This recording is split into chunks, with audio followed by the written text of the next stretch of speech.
what are you really doing? How are you growing during all this time? When you're on the phone as much as I am, man, it's hard not to just because I'm pretty curious by nature. So I like to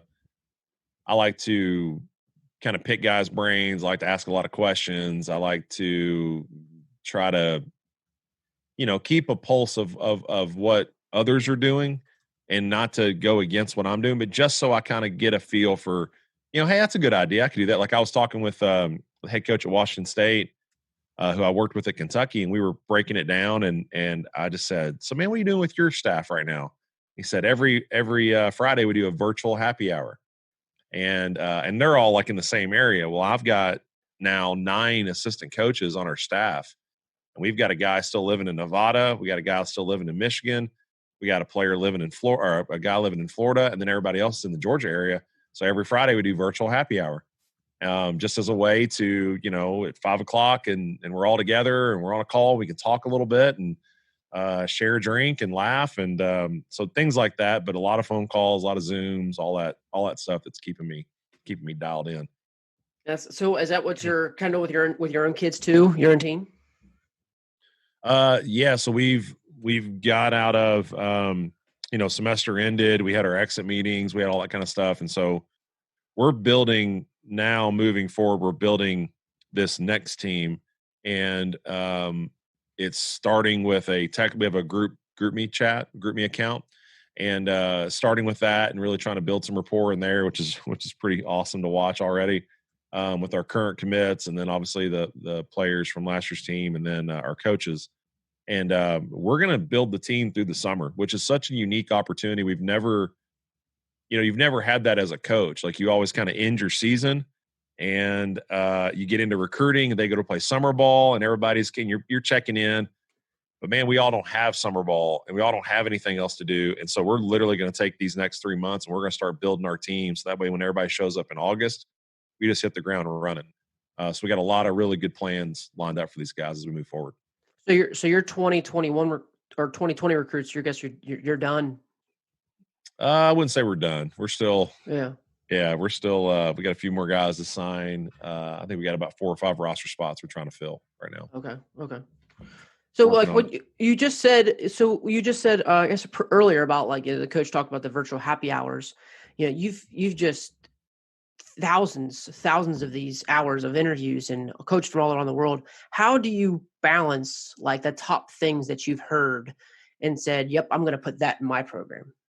I think you're always listening to what others are doing. I'm always just ears are open. I'm always intrigued. I'm always curious about that kind of stuff because I think success leaves clues. So I'm going to follow really good programs, and I'm going to get on the phone. I'm going to ask some questions. I'm going to pay attention. I'm going to watch social media. I'm kind of see, what are the insights into what they're doing. And I think you take that information tray and you just look at it and say, you can't do everything. You can't, and I've got buddies who do this, and I've asked them to just think about it differently. Like, hey, I'm looking out for you. You can't change your whole philosophy every single year. Like, I'm a new guy because I met this guy and he said I should do this, and now the whole thing's flipped on its head. You can't. I don't think you can be that way in this game. It's like the first time you go to ABCA convention and you're on the flight home, and you're like, oh my God, I mean, I got to do everything. Well, sweet. You just did all this other stuff throughout the entire fall. And now in January, before you start playing in February or March, you're going to flip it all on its head. Like, that's what the young coach does. When the older coach starts to realize that these things work for me, these things work for our kids, and these things work for our situation in our program. And that's what you got to kind of sort through, is that, the coach at school X is having a lot of success. And man, maybe there's something to that. I like the way he structured that bullpen. I like the way they did this drill and training. Like, you can pull stuff like that all day long, but I think it's when you're constantly taking your rooted philosophy of what you're building your team on, and like the language and and you're just flipping it over and over again. And that's what I think as coaches, we kind of have to just be mindful of that. You should take the information you have at the time you have it, and you should boil it down to its simplest form and where you land. And that should be your North Star. And if you start following that path, you're probably going to end up where you're trying to go. Now, does it morph? Does it change? Does it adapt? Does it enhance other things and decrease others? Absolutely. It's always has an ebb and flow to it. I just think, man, and again, I'm thinking of the extreme here is just some coaches that, hey, this is our word this year, and this word this is everything for us. And then the next year, it's like, hey, all that stuff I was talking about last year, forget about it. It's now this word, this phrase, and that's cool because everybody needs kind of like that North Star. But you just, if you're trying to build consistency, I guess that's what I'm trying to get back to. If you're trying to build consistency, well, the consistency, you'll be the head coach. So you should be the most consistent person in the room. So you need to spend time knowing how you're engineered, the way that, you feel like a program should go or a team should be built. And not that it doesn't morph, but man, it's pretty consistent because that's what the kids are going to crave is that structure and that organization that, hey, I know what to expect when I get there and I know it's going to get dialed up in certain areas, but it's not like, hey, bag all that and now we're going to do this. That's the scary part when you have those conversations. When you think of consistency, what were some of the biggest guys that you've seen, that you have such a tremendous experience and perspective on things, is what consistency has really shown out to you when you've had these conversations with coaches? And well, I think, gosh, you look at coaches that have built their programs up to a point and then they've remained at that point, and there's a system there. That's the I was talking with a couple coaches a couple weeks ago about that. Like when you really boil into programs, there's a system. And again, it goes back to what we were just talking about a minute ago. They have figured out what works for them. Like there's one, high profile program that they know, I mean, based on numbers, based on, track record, that if they get to this number of wins and they hit this many doubles and they score this many amount of runs and they have this checklist, they know that if they go to and get these goals, that not only will they be a top 20, top 15, possibly top 10 program, but they're going to host a regional and again give themselves a chance to jump into a super and hopefully go to Omaha. And that's their system. And it's hard to argue it. Like, I mean, it works for them. Could it be tweaked? Could it be adjusted? Absolutely. But I think they start to figure out what works for them. Well, it's the same way with, another, again, high profile organization that their system is a little less on that front, but it's a lot more on standards and expectations. And this is what this is what a player in our program looks like. This is how he trains. This is how we teach. That, like, so it's a little bit less numbers driven and more expectation behavior driven. And that's their system and it works for them. And that's what, helps them find consistency. And it's a program that's ranked in the top 5 to 10 every single year. And so you just look at it as, one of the hardest things to do is build a good team. That's one of the toughest things to do. Anybody can roll out of bed and win, but man, it's really like building a great team. And that's awesome for 1 year, but then you got to do it again. And I think the part that, and I talked about this at ABCA in January, is that an older coach hit me with this, Trey, and I think it's extremely important to acknowledge is that we're all chasing like this level of greatness and this like eliteness, and that's not there. Like that's not for us to have, and it's not for us to judge, and it's not for us to go grab. We got to work at being really good today. Then we got to be really good tomorrow, and we got to be really good a week from now, and then at the course of the season, we got to be really good.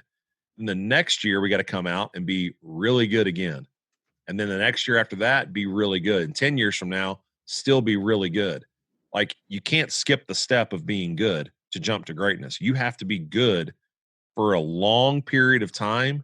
And at the end of that long period of time, someone looks back and says, that's a great team.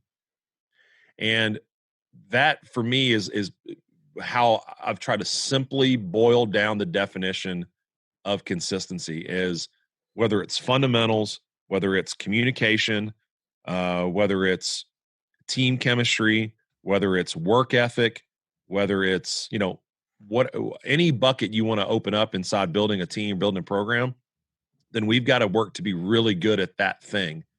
Not great, just really good at it. And then we got to, again, be consistent with that. So if I'm looking at all the various ways, like you mentioned earlier, of how we're communicating with our team. So as much as, a group text has worked for us, awesome. Well, now we have Zoom in our lives. It was always there, but we've never used it in baseball. Well, now it'll be part of what we do with our team this summer. We'll have, probably every other week a Zoom call, and that'll allow us to, again, work to be better, work to be great, really good at communication. And that's going to carry over in everything we do. We're evaluating how we trained this entire year. How can that be better? How can we dial that up? How can we change that? How can we, how can we teach better? We have a classroom session each and every day with our guys, and how can that be better? How can I be more organized for it? How can I have more of almost like a flow of content that I know that I'm going to start with these ideas, and I'm going to work into these ideas. I'm going to try to find ways to get them up in front of the classroom to talk, because public speaking is like the biggest fear on earth. So I'm going to, absolutely attack that, because we're just going to move past that timidness. You start to look at those things, because I think if you're taking every bucket and you're building them up, then that's getting us closer to being really good. And if we can be really good, we're just going to try to, again, maintain, if not build upon that level. But man, you start to see the best of the best realize that I hate to keep making the same point, but they just realize what works for them, what works for their program, what works for your program probably won't work for mine, because you're in Maryland, I'm in Georgia. There's just dynamics there that are different. Your program does this, we do that. But you've got to use what works for you and your personality, what works for you and your kids, and obviously what fits your system. Wow, that's a ton of great things. We can go a bunch of different ways. But I agree. It's almost like habit stacking too. James Clear, that with habits, it's a habit stacking of like what you're talking about each day, stacking good days upon good days. You become great as you look over it. Just similar like to when you were doing all those podcasts when you were ABCA, and you just stack great podcasts with a great podcast, great content, and then it just exploded. I think systems came up a lot. And that's something that's been on my mind. As I've continued to get older. Looking at what our system was, as I made a change to work in the summer, like looking at my system. Yep. And you have now seen unheard of all those different systems, and what system have you brought to GCC? So I think, I guess, we're still building ours. Sure. I think when you go through the process, and of course I had a really good insight into the program. The previous head coach and I were really close, and we had done a roadshow episode there. So I'd been around the facility and met the athletic director, met the team and the coaches. So I had a pretty good idea walking into it. And I think it's much different. The situation that I think you can kind of fill in three different platforms is you get a new job, and either the program was 5-45 and you've got to take everything and just put it in a trash bag and move and just, hey, forget about all that. And now we got to start from scratch. Like starting from scratch is a different approach that some coaches find themselves in. Then you've got like that middle of the road program, and you can't ignore the fact they're middle of the road. So that something got them to that level. And that's the, bigger idea, Trey, is that in the course of climbing these steps, if you're thinking as a coach, like I'm trying to climb the ladder, hey, we won 15, let's win 30, we won 30, let's win 40, we won 40, let's get to a regional. Now that we've gotten to a regional, let's win a regional. Now that we've won a regional, let's get to the World Series. Now that we've got to the World Series, can we win it? And you start to try to climb the ladder. Well, you don't just like roll out of bed and say, hey man, we're winning the whole thing. Like that doesn't work. So like the middle of the road guy finds himself in a let's say an average program. Well, I think in my opinion, he's got to look at that a little bit differently than the rebuild. He's got to say, hey man, what got us to this midpoint? So there are some things that worked, whether it was recruiting a certain way or there was a certain philosophy on the field that worked for these guys. Something got them to the middle point. Okay. Now you acknowledge that. but then you also got to come in and bring your system. Now there's probably a little bit of, yeah, we got to flip some things. We got to do some things different, but that's a much different than a rebuild. The third element is, man, when the program's been really good, then all you got to do is figure out what are the missing links. Like, where are the parts that we've just fallen short that take us to the next level? So that's the situation I found myself in at Georgia Gwinnett, is that, they had 7-year-old program when I got here. They averaged 47 wins per year. I mean, I'll sign off on that right now. If you can roll out bed and tell me we'll win 47, I'll sign off on that. In 7 years, they've been to 3 World Series. That's unprecedented. When you talk about a program in 7 years to put 21 kids into professional baseball. So obviously something's going right. So I knew, in my heart of hearts, I can't, as much as agree or disagree or, hey, that's what I would do or not do, you can't come into that situation with those players and say, hey, I know you've won a lot of games and you just, by the way, got back from back-to-back World Series, but let me tell you all the things you did wrong. You can't approach it that way. You have to look at it. And that, honestly, Trey, now that I'm, talking this through, that was the absolute best thing for me and my personality, because I am extremely impatient. Like, that's one of my curses, is just that patience level. Certainly kids have helped with that. But I'm telling you, man, like, I came into my previous head coaching job saying, man, and they were right there, man. I just didn't acknowledge it. They were right there in that middle ground, ready to make the jump. But I felt like I had to flip everything, and it was fine. We won some games, whatever. But I would have done it a little bit differently, looking back with some maturity. With this one, it's going, hey, man, these things work. Hey, the way this is all kind of segmented, and these little areas work. But man, here's where I fill the gaps. And so I looked at year one and said, man, I'm going to approach it with I'm going to try, in essence, to not change anything, but in essence, I'm changing everything. And I think you do that by empowering the people around you. I empowered our assistant coaches to see the change and be part of that change. I empowered our players to see the change and obviously empower them to want to be part of that change. And I had a meeting with my athletic director a couple of days ago, and we were talking that through. And he said, how do you feel after year one? And I said, well, I think, and I expressed this to him in other ways, like, I have a 3-tier, in my mind, a 3-tier system. By the end of year 3, this thing will be as dialed in as the way that I see this going. Year 2 that we're walking into, we're taking some steps forward. But year 1, man, I tried to do almost the minimum amount that I felt like wouldn't buck everybody in the room. Like, holy smokes, man, this guy's doing it. So I just changed what I needed to change, and I changed the things, and I filled the gaps where I knew there were deficiencies. And, you got to see the results on the field. We won some games and had the tightest team I've ever coached in my life. And just really good things, positive things were happening. And so I was telling him that, and he goes, you don't think you changed anything? And I was like, well, I mean, yeah, a couple things. But he goes, dude, you've changed everything. And I said, that's interesting, because, again, where I sleep at night, it's like, nope, wait till year 2. Wait till you see the things that get dialed up, the things that get adjusted, and the areas we'll excel at. And, and there's plenty of those things. When you're head coach, you boil them down even further than your assistants will. We got to be better at these things. And when we are, man, our program takes a jump. So, the system, I guess, is one that we're still in the works of building. But I think at the end of the day, it doesn't stray far from trust and love.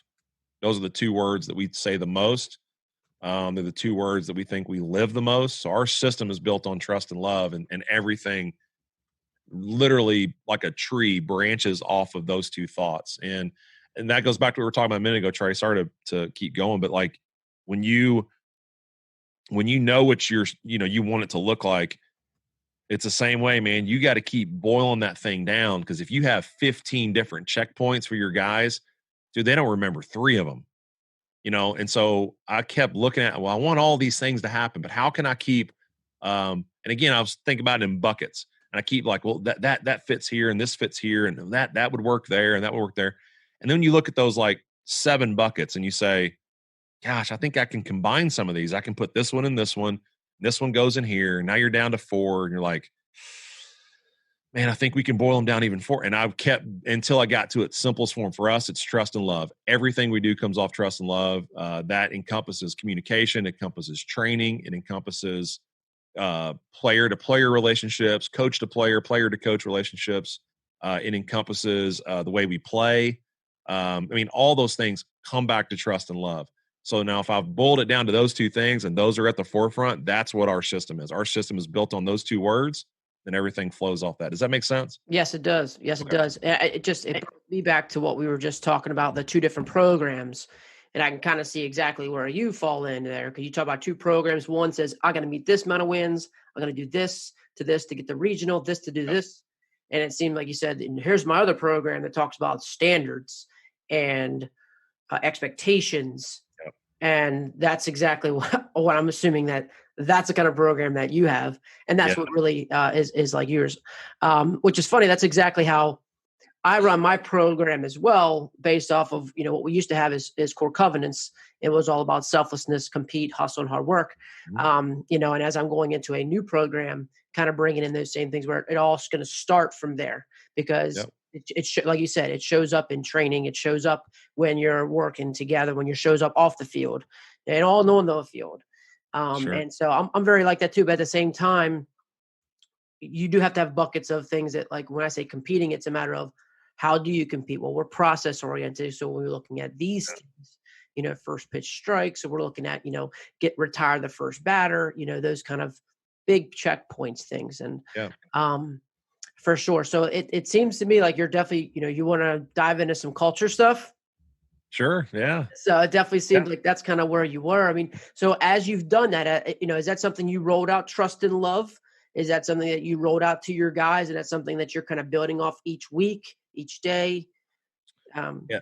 We It's a great question. So we looked at I worked off the experience I had as a first time head coach, and I've told this story a lot, but I just, you I just didn't know any better. I think at the time I was, shoot, man, what was I, 32 or something like that, and I just wanted to be a head coach so bad I couldn't see straight, and I finally get the opportunity to be a head coach, and I just didn't have the I was talking with a coach last night about it. I think as head coaches, you have to be so dialed into the big picture.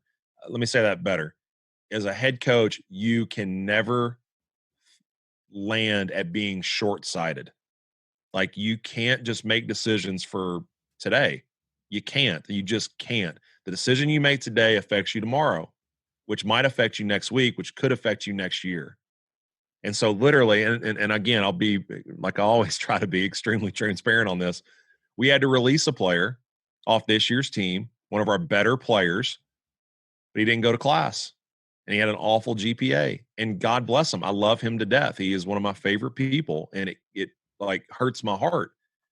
And he calls me yesterday and he's trying to kind of beg his way back on. I'm trying to help him find a place to go play. And he's, hey, can I really, hey, can we? And I said, I'm just going to tell you something, man. You know how I run shop. You've been around me for a year. You know that my word is everything. I mean, it's old, Tony Montana stuff. I mean, like, I mean, my word is everything to me. So when I tell you guys something, dude, I never back down off that. Like, once I make my decision, I'm pretty married to it. And I said, so you're saying to me that I should, because you were a good player, say, hey, I know I took this stance on academics, guys, but you know what? I mean, it's, it's one of our better players. So I mean, we kind of need him, don't we? Like, so I'll let this one slide. I was like, can you imagine what that decision today, Lugo? Because I mean, you're pouring at my heart. Like, can you imagine what that decision today could affect me tomorrow? Could affect this program next week? Could affect this program in our group chat tonight when they hear that I went back against my word. I was like, dude, that's the thing, man. It's not about moments. It's about looking at the bigger picture. The head coach has to see it all. I'm trying, we're building in this in year 2 because I know what it's going to look like in year 3, because I know what I want it to look like in year 10. Like, that's the complete vision you have to have. So back to being a first time head coach, I call all 30 new players and I have 30 different individual conversations with them. And by the time we got to our first team meeting, those conversations were so misconstrued and thrown off. And Just the players had so many ideas flowing because there was 30 different ideas, and it just none of them were right. And I had to like literally dispel them all and then get everybody back on the same page and start building from there.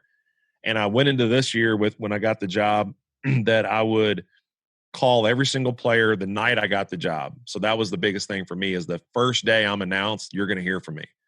And it took about 5.5 hours, but I called every single guy and I made sure they heard the exact same message. It sounded like a tape recorder, and my wife made fun of me because of it, but like that was important to me. The messaging was deliberate, and in hearing them from the first time say, I'm trusting you, I'm going to love you, I'm going to get on you at a 10, but I'm going to love you at a 20. You're my guy, man. I can't wait to see you. I can't pick you out of a crowd right now, but I promise when I see you, I'll give you a hug. And it just, like the first time I showed up on campus, I ran into this group of 12 pitchers. They were doing some workouts, and literally I'm hugging all of them. They're like, oh man, he was for real. First time he met us, he's hugging us. Like, it's not about handshakes. Like, so you start to realize that as a head coach, man, you don't have to be perfect, but you better be deliberate. And that kind of comes back to the culture that we're trying to build. And we call it environment as well. Like that culture is like a measurement of the environment you've created.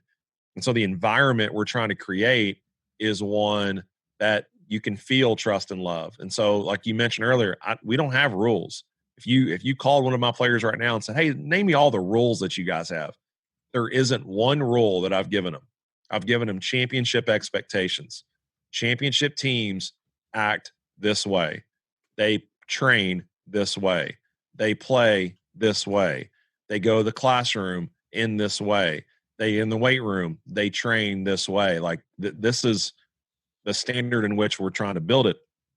And within that, like I talked about ownership earlier, Trey, like they need to have ownership in it. So it can't just be my vision. It can't just be what I want out of the program. It's got to be what they want. And so it's my job as a head coach to get in front of them and explain and detail, and then also exhibit the behavior, the language, the actions that we will define as a group as championship expectations. And so, and there's 1,000 moments to point to, but when you start kind of boiling all that up, you get to, again, back to the point, like you changed everything.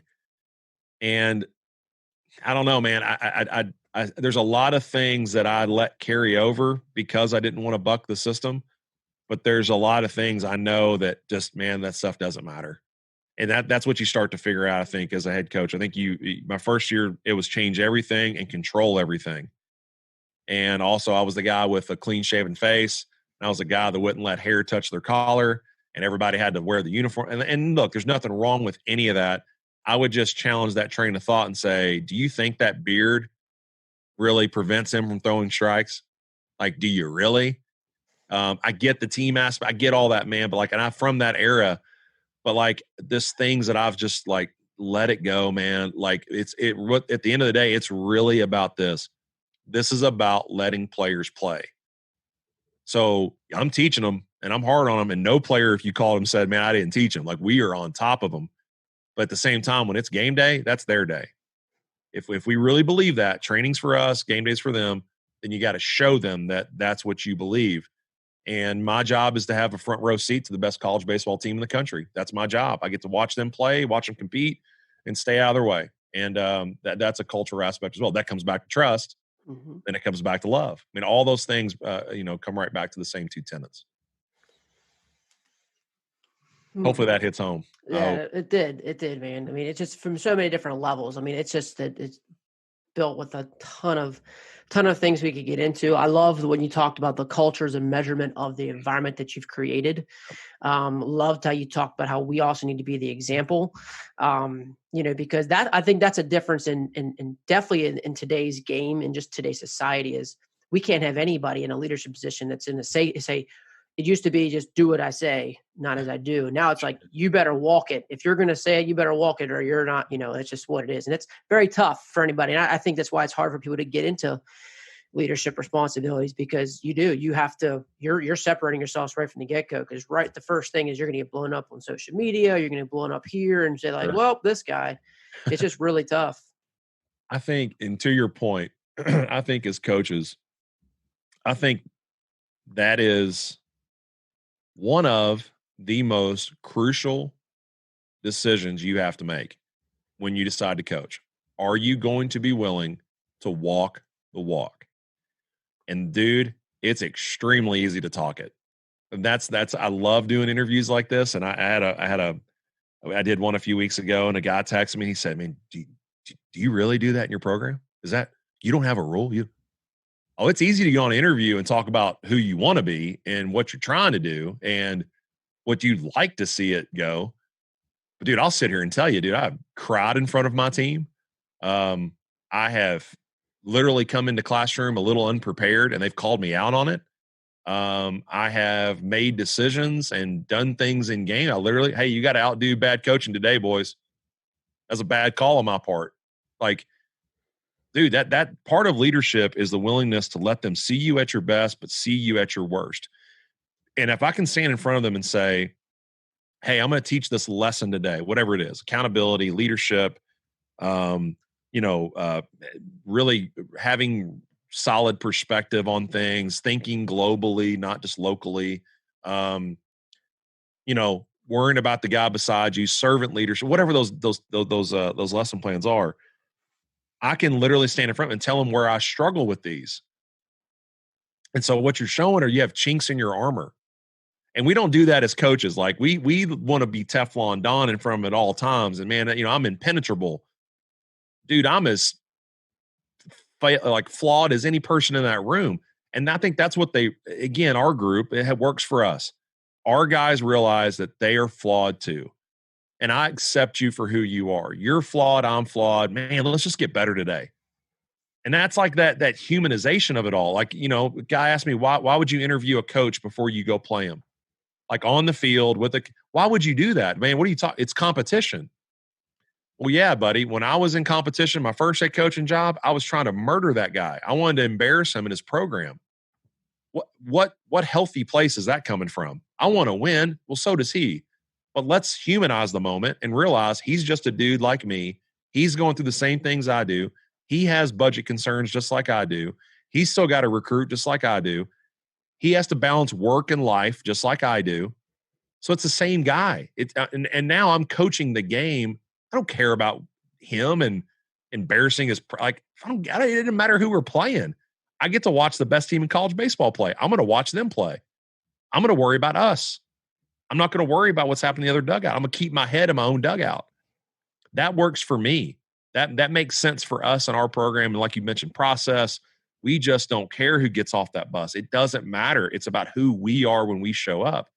And so you start, again, kind of going through those things and you start to just come to what works. Come to what works for you. What keeps things grounded for you? What at the end of the day, can you be willing to put yourself in front of them, Trey? And I don't care what you put on social media, but you know what? I control that narrative. Yeah, I really do. Like you can't twist and turn the way that we led our team this year. You can't as a player because it was up front. It was straightforward. Trust and love were apparent. We bled for you. We fought for you. There's no like when we had these tough conversations a week ago. Every conversation literally came back to, Coach, I know it's not the answer I want to hear, but man, I trust you. I know you're going to do what's right for me. And we ended every phone call with, I love you. It's awesome. That tells me everything, man. It tells me we're on the right path and we just want to build upon it, Absolutely. Sorry, I get going on that one. I got No, fired. I know, because I mean, like I've said, I've followed you for a number of years now. Just the vulnerability, it always comes out from you, and I know that's something you truly believe in. And that's funny. I've actually been in past administrators come in to observe me, as a teacher, and just the vulnerability that I would possess with a teacher, I guess, with students that I guess that what I thought was normal and doesn't seem to be much normal. It's really not. I think, like you're saying, it's like we need to be the Teflon Don. What a great, what a great saying. That's very true. And just to, I think people respect that, and I think it's such a we're teaching kids how to deal with failure and play at their best. And I think one of the biggest things that people struggle with is trying to be perfect. And Yes. especially in our game of failure, that you have to be good with it. And I think what you're doing, even without even saying it, is teaching them how to handle that, through your trust and through your love, through being imperfect. Like Yep. what you're saying is that I'm not perfect, I'm vulnerable, is also allowing them to say, like, I don't have to go out here and try to throw every pitch for a strike. I don't have to go out here and try to mash every ball over the fence and not, give up a hit or two, like those kind of things. So I think what you're doing there is even saying that without saying it. Yep. And then so they talk about the environment. We have a failure-free environment. And man, that's tough. I mean, because that's Yeah. we're judged as coaches on wins and losses. So, but I think it depends on where you land on this spectrum is wins and losses, strike ball, safe out are results. And if you want to live in that world, you certainly can. But man, it's a roller coaster. Like it is an up and down, strike ball, safe out, win loss. It's up and down. And and Coach Corbin, who's been certainly a friend of mine for a long time, and one thing he always talked to him a couple weeks ago. He hit me with this: "Hey man, you've got to live in a centered place." He's like, because you're so passionate and you like to go. He goes, man, if you want to ride that roller coaster, be my guest. But you can't make decisions after a win. It's like, if you go somewhere with your team, you win that tournament, you win that national championship. Well, you're not even thinking about cutting the guy next to you on the bus. That wasn't even a thought. It was before the game, but it's definitely not now because you won. And when you lose, you just want to cut everybody and start over. Like you can't make decisions in these two places. You also can't live in these two places. They're too polarizing. You always have to come back to center. Center is a place of clarity. It's a place of calm. It's a place of confidence. It's a place of clear-minded perspective. And you got to get your life back to center. And with that, Trey, I think there's some real like we talked about the transparency piece. Like I think your willingness to let others see that you're working through things just like they are. Like I always say this, I spill coffee on my shirt every day. Well, most of you do as well. Like that just it's what we do. Especially in this this podcast space. And like I told you, I had this interview a couple of days ago, and the guy said, man, I just like, I appreciate you doing it. It's like, hey man, we're on the same team. I just got a head start on you.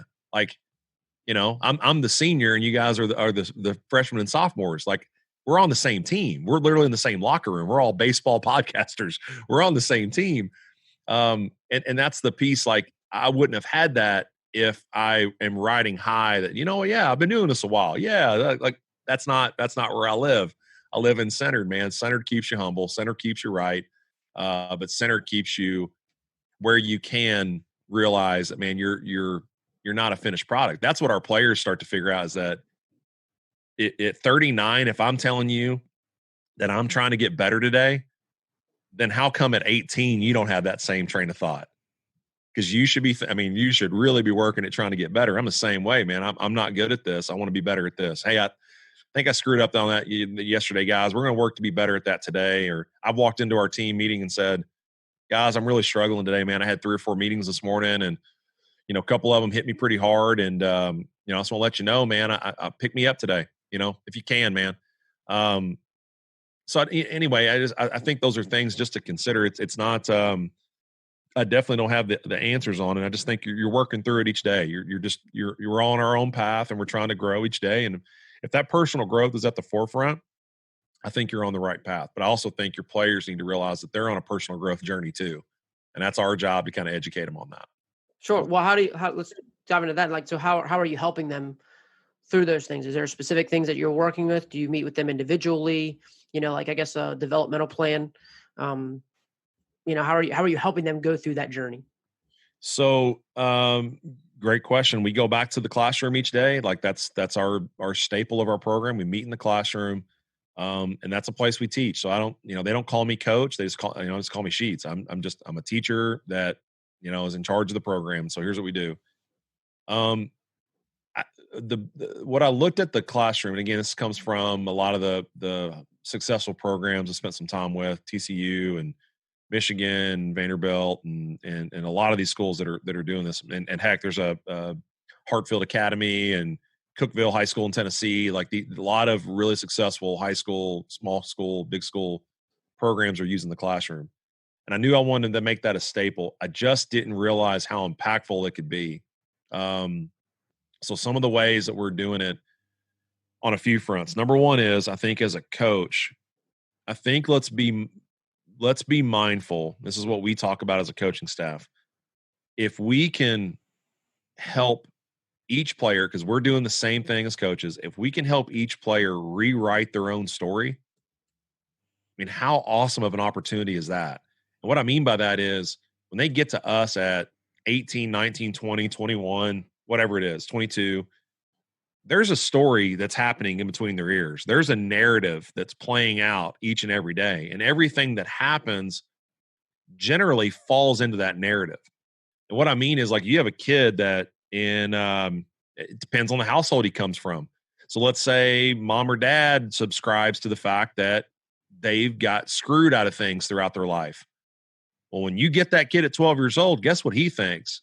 He's just waiting for something to happen. And the minute it happens, the umpire makes a bad call. He looks at the umpire like, can't believe you. I mean, yeah, of course you did. Of course you screwed me.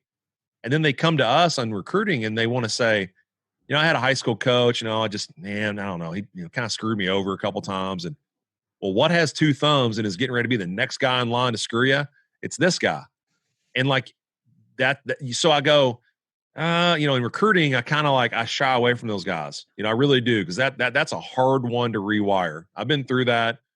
You get the right guy and you can work on it, but man, that's baked in from a young age. What you start to see is that we had a kid that was a transfer player, and he got cut from his high school team as a junior. He made it again as a senior. He got to JUCO. He got cut as a freshman, and he made it as a sophomore. And then we brought him over to GGC. And you start to hear him talk, and he's going through that story, and he's kind of throwing some like pokers at the coach. Like, I just felt like I, just kind of got not screwed, but, I got cut. And so he's up from the team. And I said, okay, so look, here's an exercise for you. For all of us, when you listen to the story that you tell, do you notice that you point responsibility always away from yourself? Well, I mean, I got a DUI because, my buddy, he made me drive. I mean, I was drinking too, but he asked me to drive. I mean, it was kind of his fault. I mean, he should have been driving, and you got behind the wheel, you drove, you got the DUI. Mm-hmm. But it's the same way in those coaching conversations is, man, when you go through those things, we all had responsibility there. So like, for him in that particular situation is, hey man, were you good enough? Well, probably not. I probably wasn't, Yeah. So he just made a coaching decision. He didn't screw you. He didn't do it on purpose. He didn't say, man, I'm really going to stick it to this kid in particular. You just weren't good enough. So you had responsibility. You needed to get better at baseball. And guess what? When you got better at baseball, you made the team the next year. So it's all those, like, I call it rewiring. We're just trying to help them rewire that story. And if they start to, we don't try to live in the past, but we do try to go back and help them correct the past, because I'm doing it at 39.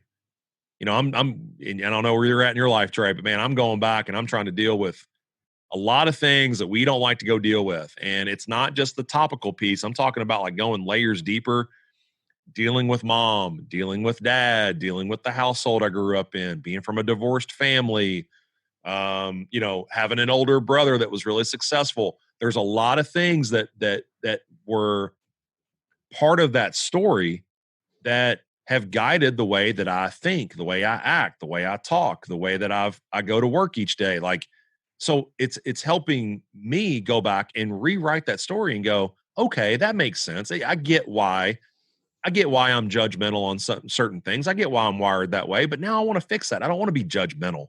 I want to fix that. I want to pull that back a little bit. It's like my wife comes in if I'm sleeping in and she'll rip back the covers on me. That's what you're trying to do to some of that stuff and go, come on, man, let's dive in there and let's fix it. It's the same way with these guys. So imagine at 18, a kid comes in with a narrative, and we, through the course of the classroom or through the course, like you said, of one-on-one conversations, or I can come up and put my arm around him at practice, and dude, we ain't even talking about baseball. We're talking about him.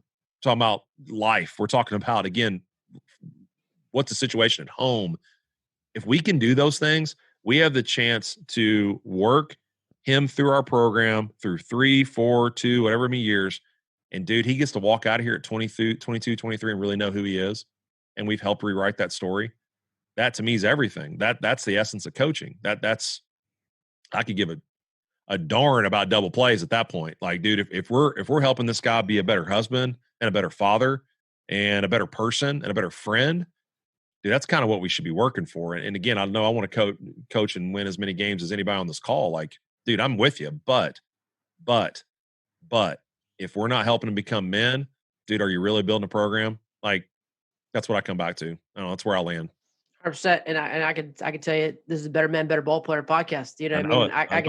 I can tell you that's been my mission when we kind of went this route of having a mission. Like, and this is just the mission, because the mission is there's no finish line in the mission. Yeah. And yeah, have you seen that with the better players and people rewiring themselves? Are you winning more games? 100%. You know, what it comes back to is this, man. And again, different situations, different programs. So probably not the fair comparison, but I will say my first 3 years as head coach, year one, a lot of passion, a lot of energy, playing the game differently. And they were hungry for that. And it was our first year of Division III postseason eligibility. So man, we were really going out to prove a statement about our program, and we set the school record for wins first year. 33. At Spalding, you're talking about. At Spalding, yeah. So we won 33. The second year we won 28, and the third year we won 26. And I wear that 100% because, man, we won 33. Dude, I came out with an even greater fire, but it was really about, dude, we got to get in the poll. We got to get to the national tournament. We got to get to the World Series. If we do that, dude, in year 2, dude, I'll get whatever job I want. Oh man, they'll be crawling out of the woodworks to come hire me because in 2 years I took this team to the World Series. So it was all selfishly motivated. And dude, our players knew it. Like I felt like they look back and I'm like, they knew. They absolutely, it was about me 100%. And so I need you to get a hit here so we win, so I get a better job. And so you go back through all those things. Like, I think when you come into this situation, what's really flipped is, as simple as I can break this down, Trey, like the previous head coaching spot, it was about winning so that I could get what I needed to get, so I could be on my path to being the best coach that's ever coached the game. I get a seat at the table with the greats. That was, in my heart, my ego was at the forefront. Then you come to now, and dude, if you take the, I've used this example, if you take the traditional like organizational pyramid where the head coach is at the top, dude, I have flipped that pyramid on its head. Our players are at the top, and I'm in the very back helping push them forward. It'll never be about me. It's 1,000% not about me. If I retire tomorrow, somebody gets my job. Like, there's no statue being built. Well, it's the same way for them. But at the same time, they're the rock stars. They're the ones that get to go out and literally slide hard, play hard, throw strikes, strike people out, hit doubles. It's about them. And so I think the reason we won at the level we did, and again, I think the reason we're as tight as we are, is because of that true mission. Like you mentioned, like, dude, we're trying to build better men. Our philosophy at our program at Georgia Gwinnett is people, the person, student, then the player. And that's the order we coach. That's the order we approach any situation in: the person, the student, and then the player. And if you feel like as a player that, man, I'm coming to you to give you this, not because I need you to like hit more doubles, because I think this is going to change the way you see things. This is going to help you again later in life. It's funny, man. We'll talk after games, and one of my players came up to me a few weeks before the quarantine hit. He said, "Coach, man, you start talking after a game, and I don't even remember what the score was." And so that's where you come back to, like, it ain't about it. It just, for me, it's not about baseball. It is all about life. If we are preparing them for life, then we're on the right path, because they only get to play baseball for a short window. We're still coaching them. I don't want you to hear that. We're still coaching them. We're still talking about offensive approach. We're still dialing in on a 2-strike approach. We're still making better infielders. We're still helping them throw more strikes. Like, those things don't change. But the big picture is that, man, we're trying to help you mature. We're trying to help you grow up. We're trying to help you see the world for what it is. We're trying to help you. I've said this a few times. This is straight from Coach Garrido. At the end of the day, our job as coaches is to help them find the courage to go attack life and act on their own thoughts and ideas. That's ultimately what coaching is. Build enough confidence and courage in them. They've been tested. They've been through it. There's adversity they've overcome, but they finally landed enough courage to go act on their own thoughts and ideas. Isn't that what life's about? Isn't that what chasing your dreams about? Isn't that what starting a podcast is about? This is my own thought and idea. And man, I have enough courage to put myself out there. And look, you're going to take darts doing it, but I have enough courage to get out in front of it and own this idea because it's mine. And I have enough, again, confidence to get it done. That's what you want for your players. That's what I want for our guys. That's why I think we've won so many games. Yeah, and I think that even goes back to, again, being the example, because as we've said prior to even building your system, it's about finding that confidence and courage as you go through it to be able to simplify your system and finding your different buckets to then saying, here's what it really comes down to. Because I know for me, there's so much balance that I had all of these different things. But as you're getting better, I'm just trying to narrow and simplify those buckets and have the courage to say, yep, I know this is great. I know that works for them, but this is just what I can manage. And this is what I think is going to work here. So, I mean, I was thinking about getting into, so you mentioned recruiting and you mentioned recruits. Sure. And especially, the rewiring, like you said, you've kind of stayed away from a couple guys when you're going through those conversations with kids about, blaming the coach or, just little things like that. But is there anything that sticks out to you? But I mean, besides those, maybe what are the things that you look for, maybe specifically in a recruit, either turn on, like you just said, turn offs was the rewiring, saying, well, you're blaming this. And because we all know BCD, I mean, everything that's a culture killer, you blame, complain or defend is a pretty big culture killer. And you're very big in your culture. So what are the things that turn you on with recruits? What gets you fired up, Awesome. So in our situation, here being a, kind of an upper level NAI program is, to stay consistent, you got to live in this transfer world. You got to have some junior college players. You got to have some D2 and Division I transfer players, and you got to stay in that space. It's not the traditional program builder model where you got to have a lot of 4-year guys. We feel like the way in which we run our shop and the way that, the environment that we've created, you generally want 4-year guys because they leave and they're true Georgia Gwinnett guys. Well, I think our culture, man, a 2-year guy, he'll leave and feel like a 4-year guy. I really believe that. The way that we run it, man, is the spirit in which we move this program and we talk with our kids and we coach them and teach them and love on them. They leave here a 4-year guy. I've got seniors right now that are just, tore up that they don't get to come back. That they're going to move on. They graduate. They're going to move on with life, and they're tore up. I've got guys right now that are literally just like, and I mean this in the right spirit.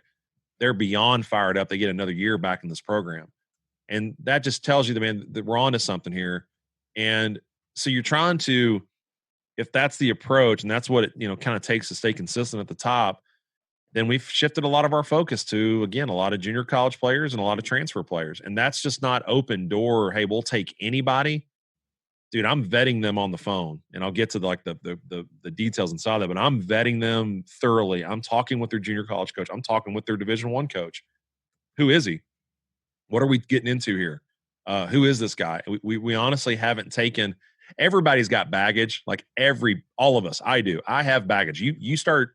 Again, I told Chelsea this. You start dating me, there's baggage. Like we all do. But at the same time, we're not always willing to take on the serious stuff. I don't think we have to in our program. We can be very hyper selective about who we work with. And again, you start to go after who you want, but you always get who you are. And I know who we are. And so instead of that model of who we want, I really go after who I think fits the best in this program. They have to fit into our personality and our environment. And so that's, to me, it's a really easy series of questions. You talk about, hey, what's important to you? And well, coach, just, sweet gear. And, I just, or, oh, okay. Well, cool, man. Well, good luck. And I hope everything works out. Best of luck, buddy. Yeah, best of luck. I mean, I hope it works out for you and you get somebody with, we got sweet gear, but like, that's not why our guys are here. I think it's, answering the question about winning, answering the question about, being on a great team. I had a guy that we're working through right now that talked about, man, personal development. I really want to be around a coach that's going to develop me as a person and a player. And I'm like, huh, you walked right into my spider web on that one, buddy. So here's what we do. Welcome, buddy. Yeah, we'd love to have you. So those things, like you start to, and then look, a lot of this is happening right here on the phone. Like a lot of this are conversations until it's time to kind of get them on campus. But it's getting to know them, like that personal relationship. It's like dating. Like you got to build that personal relationship. You got to ask questions. They have to ask you questions, and it's a good back and forth until it just gets down to decision time. From a baseball standpoint, I mean, obviously we want the best player available, just like everybody else. But I think we're educating folks on is that not every kid can play here, and that's unfortunate. But there's 1,000 other places they can go play, but not every kid can play here. There's a certain level of talent we have to be at. There's a certain level of at times measurables that we need to be at to perform on the level we need to perform on. And so you got to find guys that fit that. So all those things are, kind of understood, but it's the character piece. It's the, how they're engineered, what's important to them.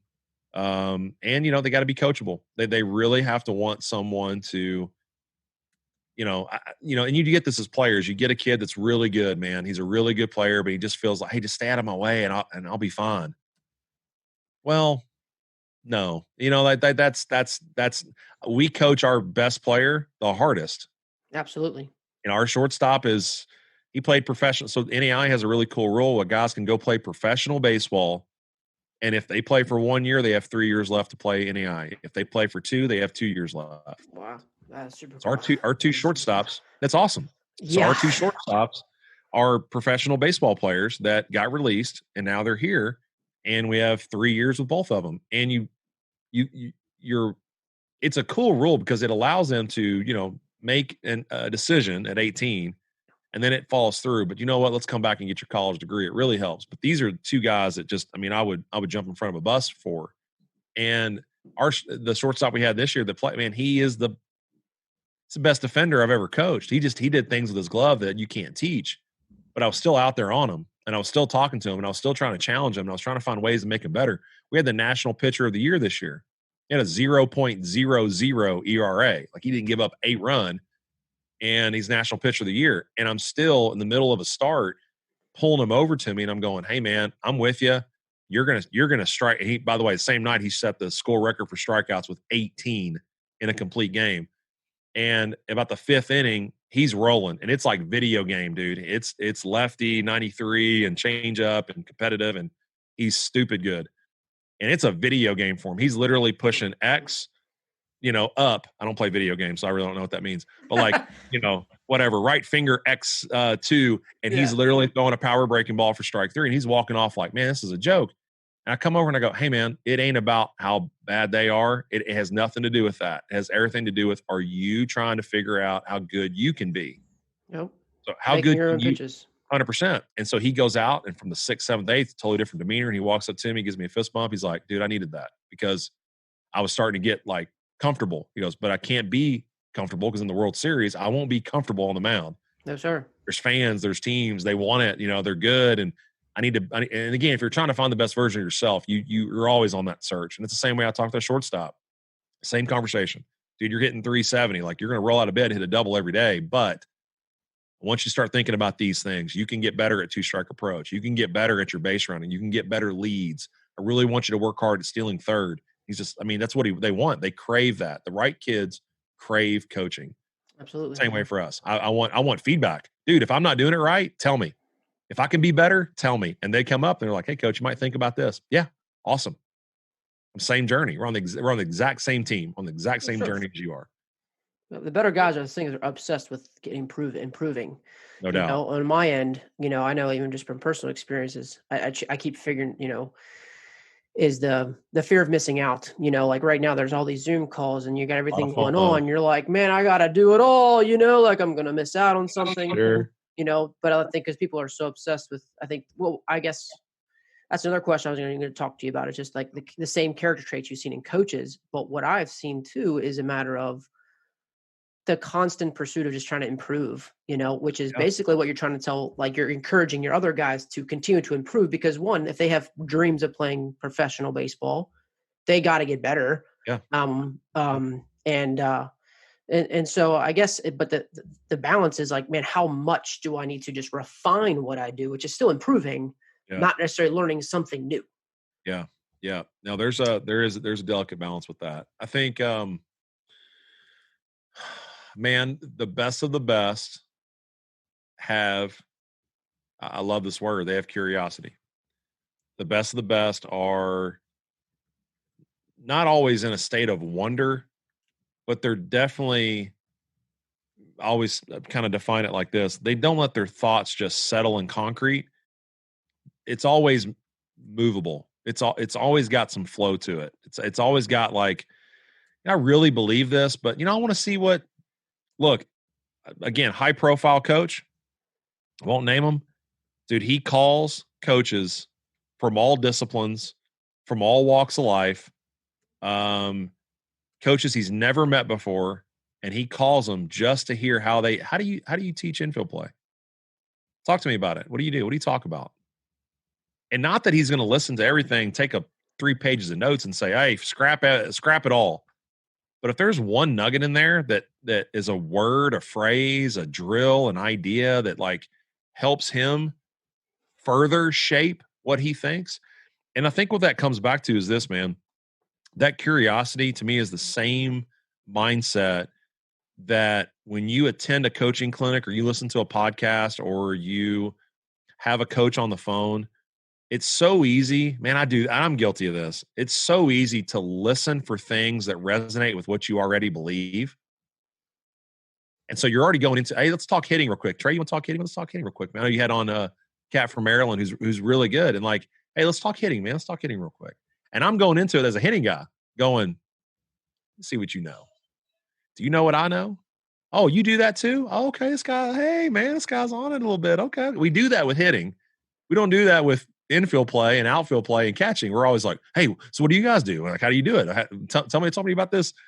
Well, that to me is closed-mindedness is what it is. And when you boil it down, it's closed-mindedness. And so it's looking at things and going, I don't know anything, Trey. Let's talk hitting and just teach me what you guys are doing. And I don't hear it. I hear it for what it is. I don't hear it for what I want it to be.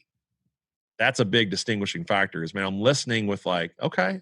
Yeah, I get what you're saying there. Okay. That makes sense. Like, yeah, we could do something like that. That kind of, and you come out of it and you listened to get better.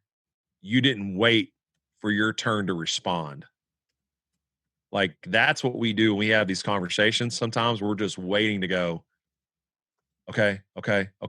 So yeah, great point. So here's what I want to, and I've done that as a host, like, and we do it as conversationalists. We do it as when we're talking like at ABC, I'm watching these couple guys go back and forth, and I can watch the other guy who this coach is trying to deliver information to him. And dude, he's just going,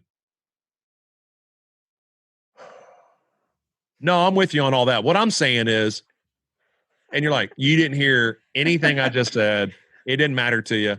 And that's the best of the best have really fought back that urge, and they genuinely, curiously, actively listen. And man, that is such a admirable, endearing trait on people. Like that to me is a separator. Yeah, I'll go with that. That to me is how as much as I can boil it down. That's the key trait that binds all those folks.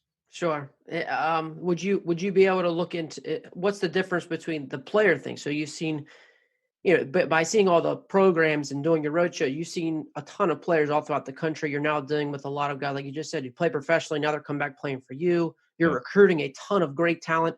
What are you noticing between those elite players too? I think, yeah, a lot of the same, with all the same Really? traits. Yeah, I think I love this, man. Success leaves clues. It's the second time I've said it. Like, I think that's true. I mean, I think when you're around successful people are engineered a little bit. The fabric of what success is doesn't really change. Like the DNA of a championship team. Look at this. The DNA of a championship team is genuinely the same. Does it look different? For sure. But in every championship team, baseball, you let's just say this, you had a good catcher. There's no championship team that had a really bad catcher. So you had a good to elite level catcher. You had good arms. You had, again, guys that could get people out. Doesn't matter about the velocity, they could get people out. You had good defense. There's hardly ever been a team, I would say never, that won a national championship and fielded 930. You had hitters that came through in certain moments and they didn't have to hit 330 as a team, but man, they situationally executed. And so you start to, I mean, that's the baseball piece. The other piece, you probably didn't have a national championship team that hated each other. Like if that cohesiveness isn't there, then they didn't work together. It didn't mesh right. You can have a collection of talent, you can have factions, and you can have cliques. Yeah, for sure. But genuinely, they like to be around each other and they played well together. It isn't a team that has a high level of dysfunction. And so like those things, so when you go into that, so now you're on, that's the team aspect. Now you go on the individual aspect. You start to have individuals that are intrinsically motivated. They don't need by the way, coach, I don't need your motivational speech 10 minutes before the game to go get fired up to play the game that I love. Dude, I literally do not I address our team for less than 3 minutes.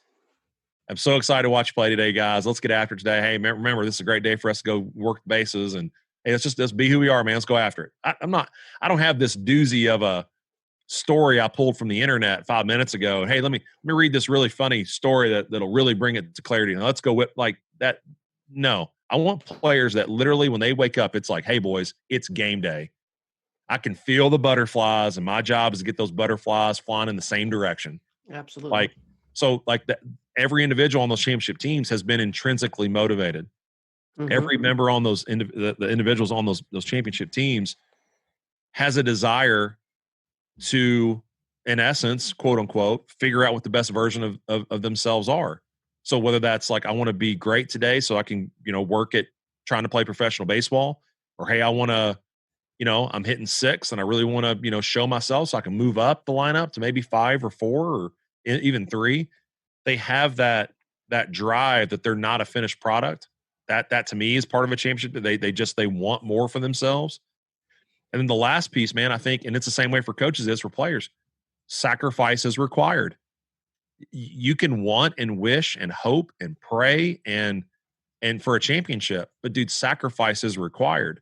So those guys that have gotten on championship teams, if you asked them, hey, I know we had practice for 3 hours on Tuesday. What did you do Tuesday night? Well, I came over and I hit for about 2 hours by myself, took some swings off the tee and turned the machine on and, took some cuts. And, there's sacrifice that they were willing to say, man, I'm not going to go play video games. I'm not going to, I'm not going to go out with the guys tonight. I'm going to go get some swings in, or I'm going to, hey, I appreciate it, man. And I'm going to go back and before I go to sleep, I'm going to meditate tonight and try to get my thoughts right and do some visualization and get my thoughts right. And, ready to get to go tomorrow. Like those things show up on those teams. I'd be willing to bet if you interviewed all those guys, those things start to come up. They sacrificed. They truly, were intrinsically motivated. Those elements start to rear their head, man. That's what I think. Absolutely. And it's so funny, that's not funny. It's just I just wish it was more prevalent to people to say how much these things are important to develop, because the same time that I ask guys questions and, I'm just 9 episodes in, but these are the same questions that I've always typically asked a coach. Mine and my job is to always try to develop players for the next level. It's the same kind of soft skills that people, they're not soft skills. They're very, there's skills that really need developed just as much as your swing is developed or your fastball. And it's just, I just truly wish that people, I guess it's just too hard to work that people maybe they don't know how or what, and to develop that, and you just these kind of skills, the sacrifice, the, being intrinsically motivated, the working together, trying to be a better person of yourself. I mean, all those things I think are surrounded from, like I said, the rewiring of your brain. I think that was a very, Yeah. very neat thing to say. I think that's you're such a great communicator, Sheets. I'll tell you what, it's just, is this something that like, and I remember you talked earlier about like how you're trying to even help your own players communicate better. And I've heard you through other podcasts say, like, that's a big goal of yours even this year is to communicate even better. And I would say like, you probably communicate better than most of us. And I hear you saying my name a lot, and you're very great at, I think, delivering like the rewiring, the way that you say things, and helps people recognize it. Is this something that's always come natural to you, or like have you developed this over time? Just your communication, just it always seems very important to you, but like but you do Sure. it so well. Like how do you stay at the top, and how are you, I guess, developed your communication skills? Oh man, dude. Well, first of all, I'm blushing. I appreciate the compliment, man.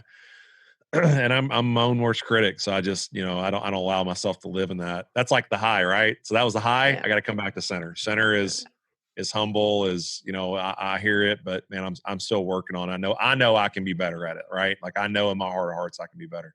Um, my dad was a professional speaker, so Hey, I so didn't it know comes, that. I didn't know that. All the yeah. things I've heard, I've never heard that. Yeah, he was a motivational speaker, humorous speaker, and he would do a lot of keynote speeches. So I traveled really the world with him, man, and the states really, but it sounds cool to say the world.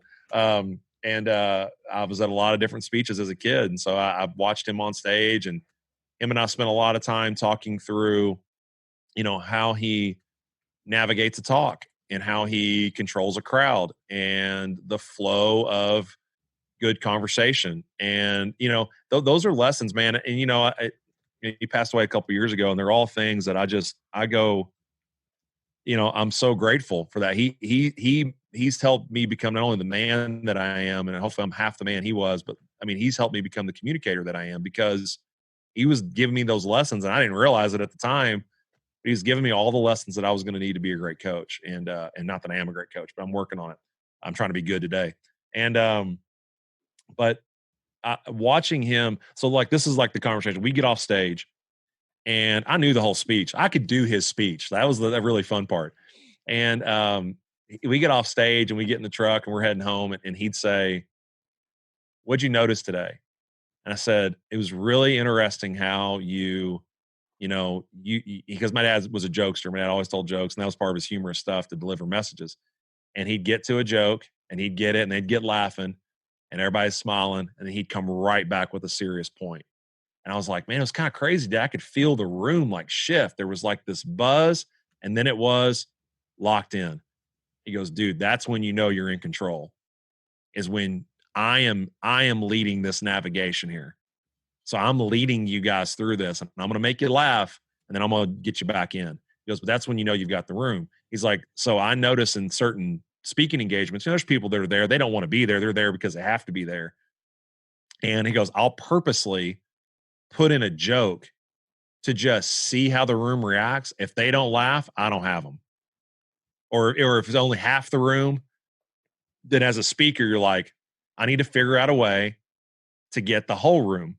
And this is what I mean. I'm telling you. So when I say this is inherent, but it's also been grilled into me since I was about 7 years old. That as I'm like doing this interview or as I'm speaking to a group or whatever, dude, I am having an internal monologue in my own head of how I'm going to win the room. I'm going to shift to this. Well, this story would really work. Hey, man, I feel like you got the room, so hammer home on this. Hey, they're kind of lost, man. I don't know if they're with you right now. So, hey, go to this stockpile of jokes or stories. You just start to learn how to navigate the conversation. And I don't know, man. It starts there. I mean, obviously, again, it's a skill I'm trying to continue to work on.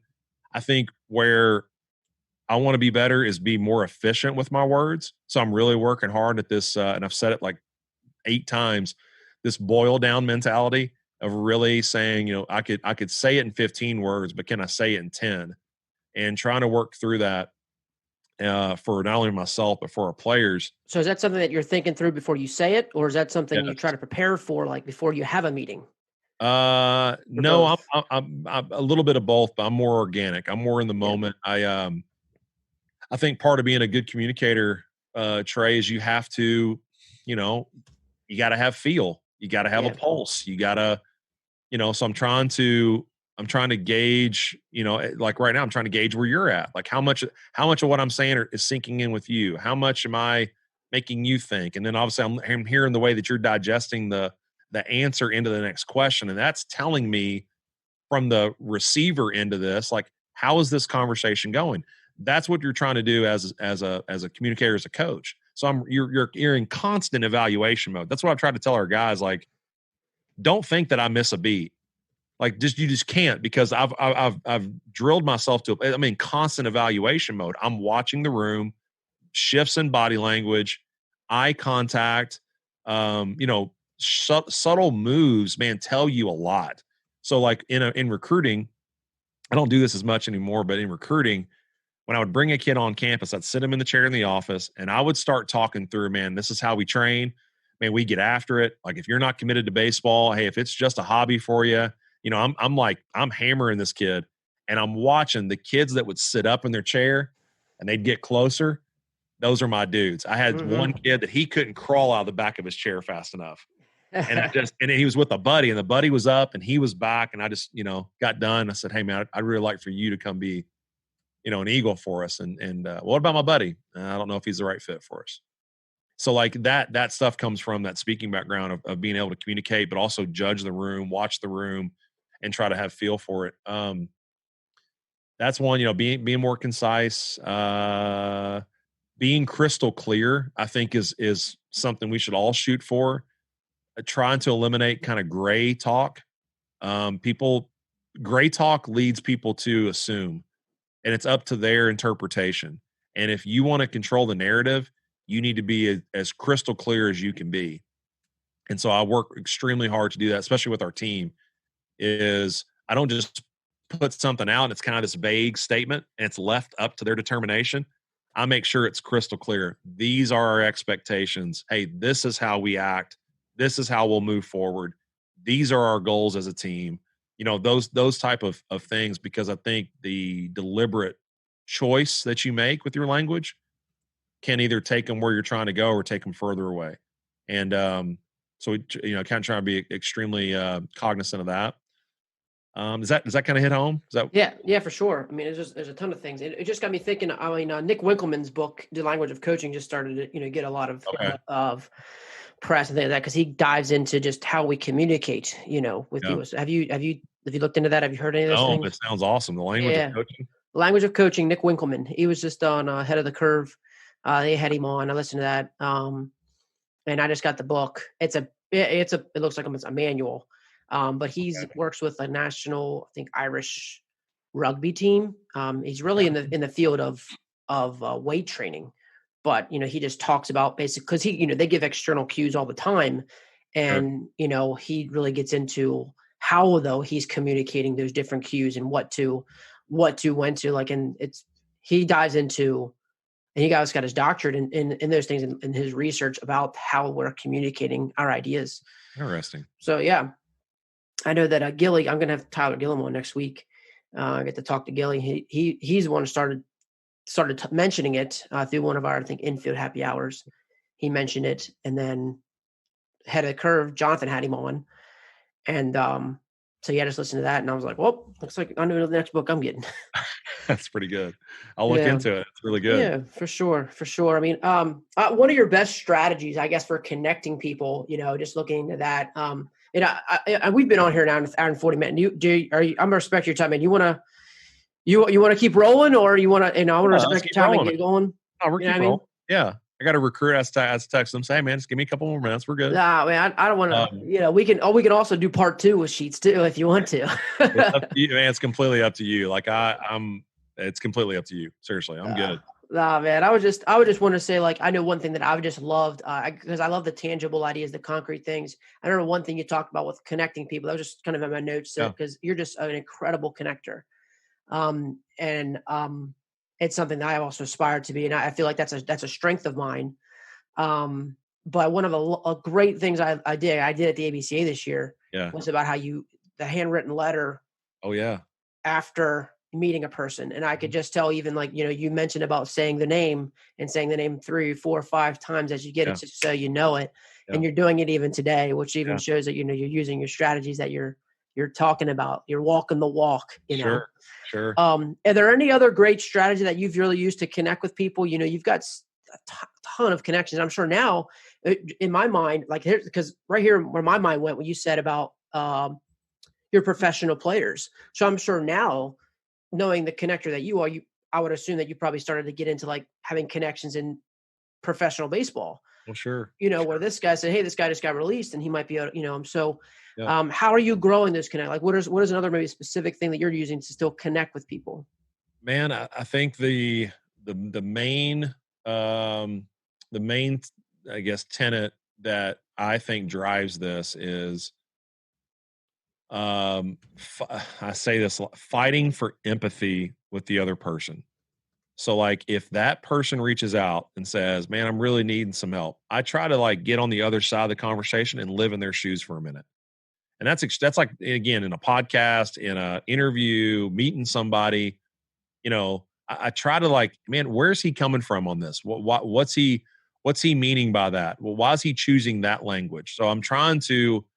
I may not have been through your situation before, but if I try to see it through your eyes, I'll probably get closer to what you're really getting at, like what you're really trying to say. And that's a really complex subject. I get it, but I think that to me is at the core of self awareness, and it's at the core of feel, is the fact that I can listen and I'm listening. I mean, I'm going for that deep, deep connection. And if I'm living in your shoes, dude, you and I are the same person in that moment. And I know that's a far fetched idea, but man, I'm telling you, when I believe that, you mentioned earlier when we got going about meeting me at convention. And I was in the middle of a conversation. I remember you walking by and we started talking. Well, man, like, you took a minute out of your day to stop and talk to me and Jack. And it's like, dude, if this guy, if he thought that was that important, I need to give him everything I have right now. Because again, my job is to make him feel like he's the most important person in the room. Same way you're doing for me as your guest. Like, I'm the most important person. And by the way, your sweet baseball room. Like, that is an endearing place to be. But I think I only arrive there when I get out of the way of who I am and what I'm thinking. Because in any conversation, there is dialogue that's happening verbally, and there's conversations that are happening subconsciously.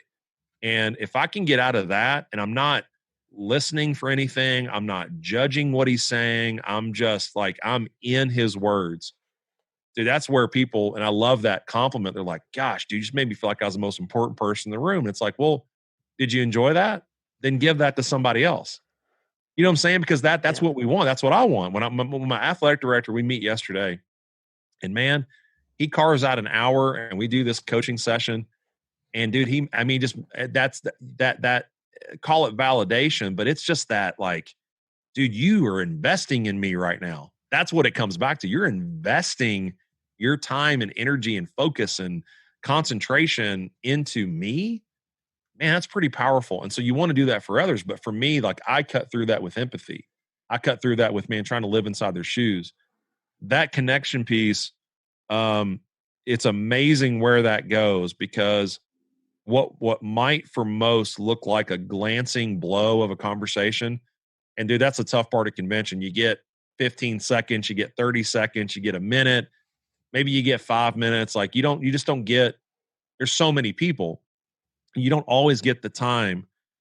But again, lesson learned from my dad, you just don't let 15 seconds feel like 15 seconds. You make them feel like, hey man, I'm giving you as much as I got.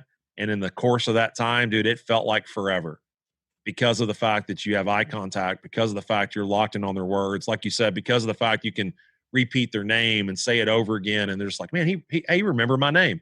Yeah, you just said it 30 seconds ago. But how many people have they met that literally can't wait to get their name out in front, and they don't even listen to what your name was? And then by the time they leave, all right, see you, coach. Take it easy, coach. See you, dude. See you, buddy. Hey, man. Hey, Trey. I appreciate you, man. Thanks, dude. All right, have a good night, Trey. I'll see you, dude. That's awesome. Like that. I mean, but that's what we want. That's the thing. Like you're doing it for others because you know you'll get served on the back end. Like that's the tenet of servant leadership. And that connecting with individuals in that conversation, and you know, the power of the podcast, which you're starting to figure out. People listen to your show and they honestly, because you feel with your ears that deep feeling that they have listening to a conversation, they feel like they've known you for years. That is the cool. I had literally had a DM yesterday that said, and it is the coolest one to get. Feel like we're best friends because you've been listening to the show for like 3 or 4 years, and I've been, you know, that's well, funny now. Like you just go through this. I'm like, I just feel like just giving you a big old hug right now. You know what I mean? Like I'm like, let's just bring it in here. You know what I mean? Like let's go. You know, so I'm like, let's do this thing. You know, like a virtual hug. You know, that's awesome. Like, and that's what's great about it. You know, absolutely. Yeah, that is like connection is on a much deeper level than just a handshake. Oh, 100%. I think if we're working at that with some dude we just met, I work at it with the gas station attendant, and they didn't ask for it, but man, I try to. They got a name tag, so you just cut it out for me. What's up, Denise? That's what's funny. I talk to my wife about that because my wife's an accountant and she has clients and things like that, and it's important for her to get clients and things like that. And so we go to the restaurant, and I'm like, you know, like say their name, you know. So we're always it's funny. Like that was very uncomfortable for her at first, and it's something that I just naturally just do. Sure. You know, thank you, Amanda. It's great to see you, Amanda. You know, like, hey, Amanda, can I get one of these? You know, and then so like, and now my wife, you know, she started to act on it, and she really likes it. She's like, what's your name? You know, I'd like to, you know, and so it's just those little things. And I got that first from, have you ever read the book, How to Win Friends and Influence People? Yeah, I have. Absolutely. Phenomenal. And that's the standard fundamental things. Phenomenal. Sure. There's just some, there's some power in that. I think once you, I love this line. It really kind of brings it home, is that listening to people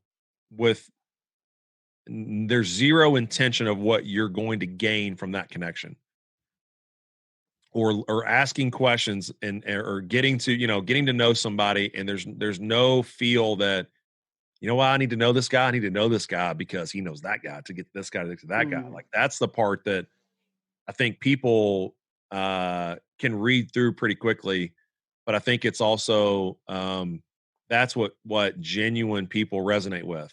Like I can tell, man, we're just meeting, and it's like same way at convention. I can tell, man, we're just meeting because we're meeting, and it is what it is, and there is no maybe intent. And not that certainly you definitely want people to help you along the way. I just think it comes back to like the real mission behind the connection. I think we can never give that enough credit as to we know it in other people, so why wouldn't other people know it in us? Oh yeah. Like give people a lot more credit than we're used to. Like, dude, they get it. It's the same conversation with your team. Like they know when I'm struggling to find words. They know when they just know. They have more feel than we give them credit for. Well, so do other baseball coaches. So do other people we meet. So does that waitress. So does that gas station attendant. That dude, when I walk in, knows if I'm being an asshole or if I'm being genuine. Mm-hmm. He knows if I'm genuinely asking him how his day's gone. Hey man, I hope you have a great night. Hey dude, all right man, well I really appreciate you. Like he knows whether or not that tone is from the heart or if it's like, hey man, I'm kind of throwing a jab at you. Like they just do, same way our players do. Amazing, just absolutely amazing. Like I said, I just wanted to give you, a big virtual hug. Like bring it in here. It was amazing, and I truly think it was an honor, honestly, to have the Godfather, the Godfather of baseball podcast on here, the Don, the MJ. My last name is like the MJ. It's like the MJ of. I'm more like the Bill Wennington of baseball podcast. Will Purdue. You got Yeah, straight up for Dennis Rodman. I'll take that one. I'll be Will Purdue all day long. No, sir. You're MJ all day long, and we all agree with it that you're the MJ of baseball podcast, man. So, Man. You're so open to connect with people. What will be the best way for people to connect with you if they want to after this podcast? Yes. Well, Trey, I appreciate the opportunity, number one, to share and be as vulnerable with you as I feel like I can be. For anybody out there listening, if we can connect, please reach out.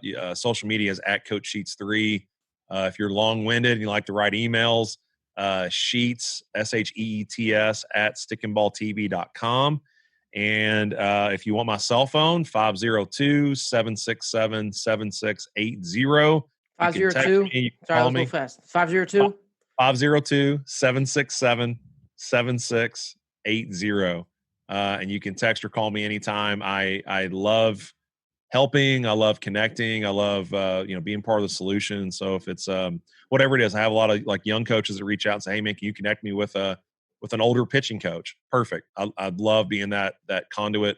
But if it's just, hey, how'd the episode hit home for you? Hey, can you talk to me a little bit more about this? Like, dude, I'm all for it. I think that's the way we should be, is very accessible and approachable, and certainly in the spirit of helping each other. Because certainly I'm going to call on you, Trey, and say, hey, man, can you help me with this? Like that's the spirit in which we do what we do. Yeah, and I think that's what's the greatest about our sport. I've got a lot of friends in all the sports, coaching in all the sports, and that's something that I feel like is puts our sport in a different category as much as people are willing to share. Sure. That's what I loved even about this, doing a podcast is, and just seeing throughout yours, like how many people are just willing to share so much, no doubt. And just even say like and then about, we said to Coach Thompson, Butch Thompson, and just like, yeah, man, like I want to, I love however I can help the game, Sure. Coach Anderson, Shenandoah, all these coaches that I kind of know, or even just don't even know, and willing to share. It's incredible. Yeah. Well, I mean, I think we all have a vested interest in people. Yeah, that's for sure. Sure. Start. And if you help people, you help the game. And certainly we all should be stewards of the game. But it's the people. The people are the one that are the caretakers. And so it's like when we started the ABC podcast, I said this quite a bit out in front, is just that it started as a baseball podcast. And I love the fact that your mission is already centered with where we landed, which was you could literally positively change the culture of coaching. And if you're changing the culture of coaching, you're changing coaches' hearts. If you're changing your hearts, you're changing the way they lead, the way they think, the way they act, the way they treat their players. Like, if you're doing that, you're creating a better player experience. If you're doing that, you're truly growing the game. And so you got to you just got to get to its simplest form. It's the people. The people make this game. And so if you can challenge them to think a little bit differently, not everybody's going to be on board. Not everybody's going to listen. Not everybody's going to be at that place of again, vulnerability to listen. But you know what? There's a lot that are. And soon that's becoming the majority. I think the game has made some. I don't let the social media traffic factor into my view of the game. Sure, that is just a collection point for opinions. Like, the true feel of the game is what we had in our dugout this year. That tells me that we're on the right path, at least in our circle that we can control the controllables. That we're on to something here, and that's what you got to measure it against. Giving nuggets all the way out to the end. I love it, man. I hope so, man. I hope so. I really rocked do. it. We really rocked it. So again, I really appreciate you. It's truly been an keep wishing you nothing but success, man. Keep putting out great content and, being a great leader for us all, man. Appreciate that, Trey. Well, thanks for having me on, my man. Seriously, let me know how else I can help, man. I'd love to help you out in any way I can.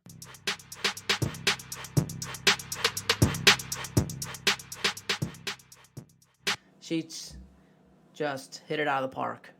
He is as good as advertised. Coach Sheets has a tremendous gift, being able to communicate and be a connector. And this is a very memorable conversation for me. And I know we joked about giving a virtual hug, but it's something that was truly real during the time, and just how you just feel very close with Sheets after getting done talking to him. And it's a conversation I will never forget. And I truly want to thank him. And just a couple notes, thinking that just getting to listen to it again. Editing can be really tough. Editing a podcast and having to listen to it all again and making your notes.